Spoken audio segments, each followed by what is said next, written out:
You're listening to the audio production of The American Queen by Vanessa Miller, published by Thomas Nelson and performed by Angel Pean. This book is dedicated to my American Queen, my granddaughter, Amaria Harris. Long may she reign in my heart. I love you dearly. My prayer is that you never forget to let the love of God reign supreme in your heart. And to Luella Montgomery and the real-life people who built the kingdom of the happy land. Researching this story was such a pleasure. It took grit and determination to do what they did. I pray I've done justice to their story. This is a fictional account of actual events that occurred between 1865 and 1889. A note from the author.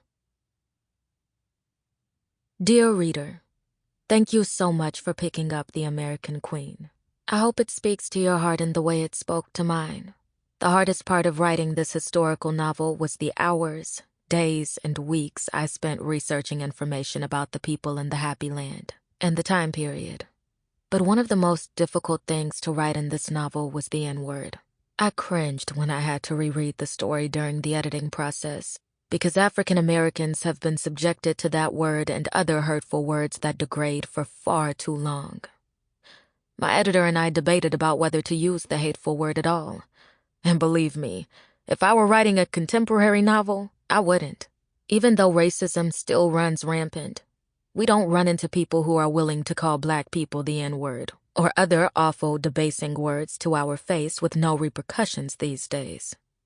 But I still vividly remember, when I was a young girl in the 70s, walking to the bread store with my sister to get a cherry pie. I can't even look at a cherry pie these days without gaining weight. But back then, I loved those little pies.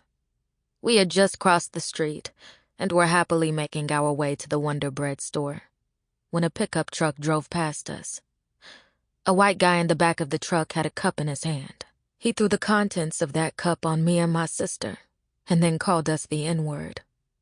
It was the first and only time a white person had ever disrespected me in such a manner, but I never forgot the tears I shed over that hateful act. Now imagine how many times African Americans heard that word while they were enslaved, or even right after emancipation. Imagine the hurt and the damage that being constantly called the N-word and not being able to do anything about it might do to a person.